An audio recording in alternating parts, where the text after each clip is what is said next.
Launch করো না।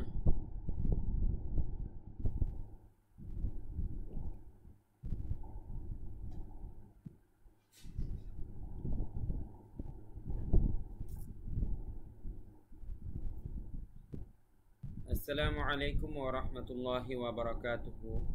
প্রিয় শিক্ষার্থীবৃন্দ, আজকে আমরা শিখব একটা গুরুত্বপূর্ণ নিয়ম তাজউইদের, সেটা হচ্ছে কলকলা। কলকলা জিনিসটা কি, একটু জাম্প করে বা একটু লাফ দিয়ে পড়ার মতো। তো উচ্চারণটা কেমন সেটা আমি আপনাদেরকে দেখাচ্ছি। কলকলা অর্থ হচ্ছে পাল্টা আওয়াজ বা প্রতিধ্বনি, ঠিক আছে?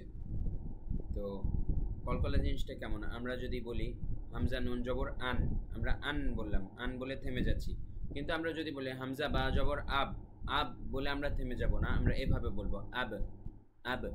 আবার আমরা যদি বলি হামজা তা জবর আত, আত বলে কিন্তু আমরা থেমে যাচ্ছি। কিন্তু অপরদিকে আমরা যদি বলি হামজা ত জবর আত, আত, তো দেখুন দ্বিতীয়তে যেই উচ্চারণগুলো আমি করলাম একটুখানি কিন্তু লাফ দিয়েছি বা একটু প্রতিধ্বনির মতো করেছি, আব, আত, আব, আত, এই বিষয়গুলোকেই বলা হয় কলকলা। এই যে একটু প্রতিধ্বনির মতো জাম্প দিয়ে একটু যে উচ্চারণ করলাম, এগুলোকে বলা হয় কলকলা। এরকম কলকলার হরফ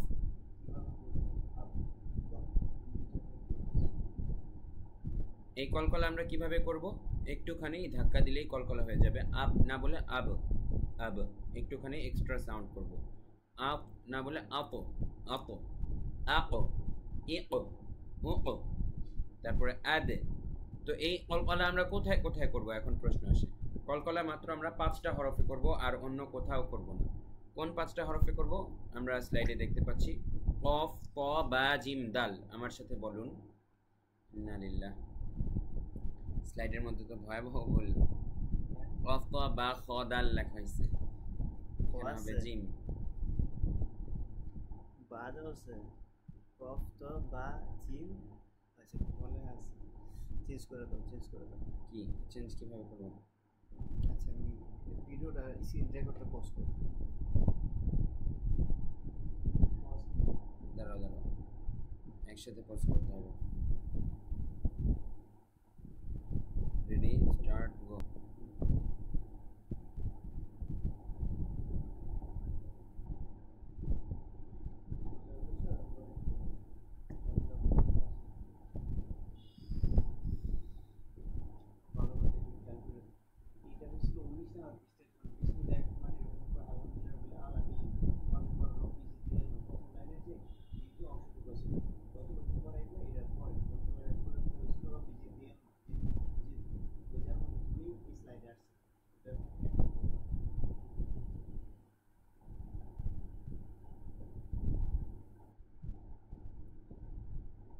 প্রিয় শিক্ষার্থীবৃন্দ, এখন দেখুন আমরা কিভাবে বুঝবো যে কলকলা আসলে কোন হরফগুলোর মধ্যে হবে।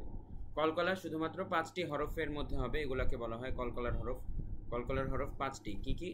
কফ, ত, বা, জিম, দাল। আমার সাথে বলুন কফ, ত, বা, জিম, দাল।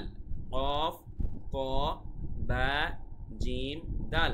এই 5টা অক্ষরের উপরে যজম আসলে তখনই শুধু আমরা কলকলা করব এভাবে।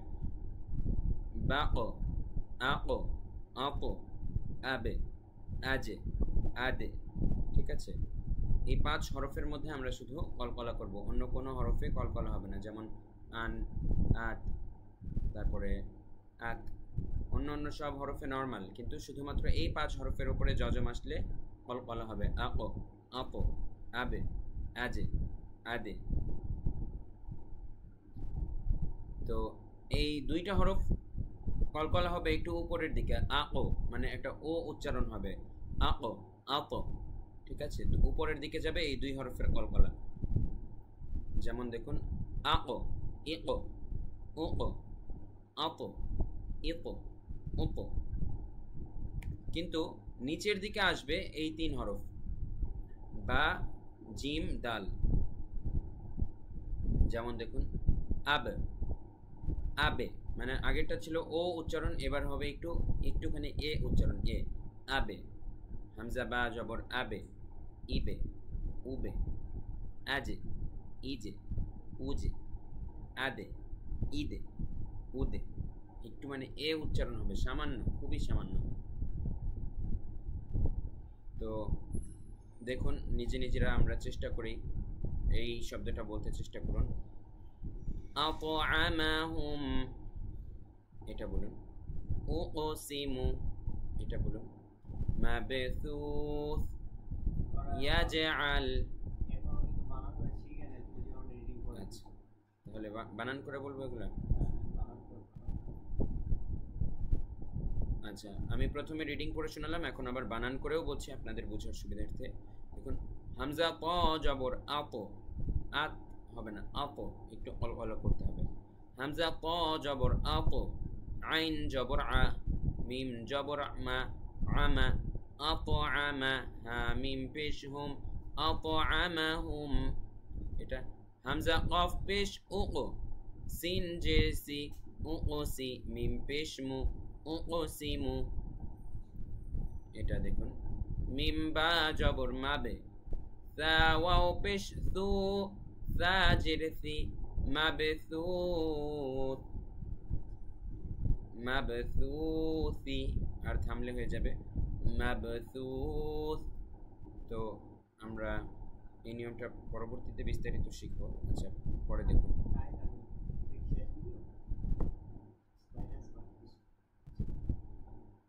তারপরেরটা দেখুন, ইয়া জিম জবর ইয়াজে, ইয়া জিম জবর ইয়াজে, আইন জবর আ, সরি আবার বলছি, একটু কাট হবে।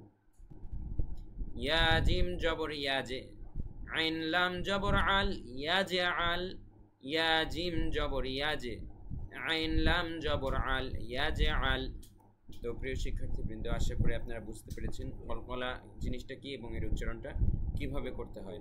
5 হরফের উপরে যজম আসলে কলকলা হবে কি কি, কফ, ক, বা, জিম, দাল। তো এটাই ছিল আজকের সামারি। এটা এখন কায়দা থেকে আমরা প্রয়োগটা দেখাবো। তো এটা ছিল এই স্লাইডের সামারি। এখন আমরা কায়দা থেকে এই কলকলার হরফের উচ্চারণের প্রয়োগ দেখাবো। রব্বি জিদনি ইলমা এই বাক্যের ভেতরে চলুন আমরা কায়দায় যেয়ে দেখি।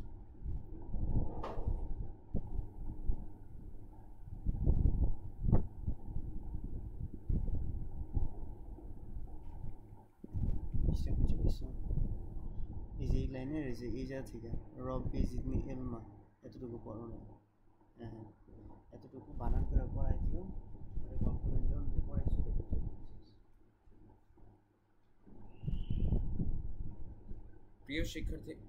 প্রিয় শিক্ষার্থীবৃন্দ দেখুন, প্রিয় শিক্ষার্থীবৃন্দ দেখুন, এখানে যে বাক্যটি আছে কায়দায়, রবা জবর রব, বা জেরে বি, রব্বি, জাদাল জেরে জিদে, রব্বি জিদে, নুন ইয়া জিরনি, রব্বি জিদেনি।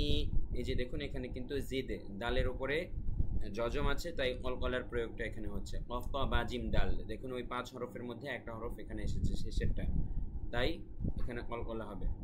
এই দালের উপরে সাকিন এসেছে। জিদেনি, জিদনি বললে কিন্তু হবে না, একটু জিদে, একটুখানি কলকলা করতে হবে। জিদেনি, রব্বি জিদেনি ইলমা। তো আশা করি আপনারা প্রয়োগটাও বুঝতে পেরেছেন। তো শেষ, তো সবাই ভালো থাকবেন এবং ভালোভাবে পাঠটি প্র্যাকটিস করবেন। সবাইকে অনেক ধন্যবাদ। ওয়ামা তৌফিক ইল্লা বিল্লাহ। আসসালামু আলাইকুম ওয়া রাহমাতুল্লাহ।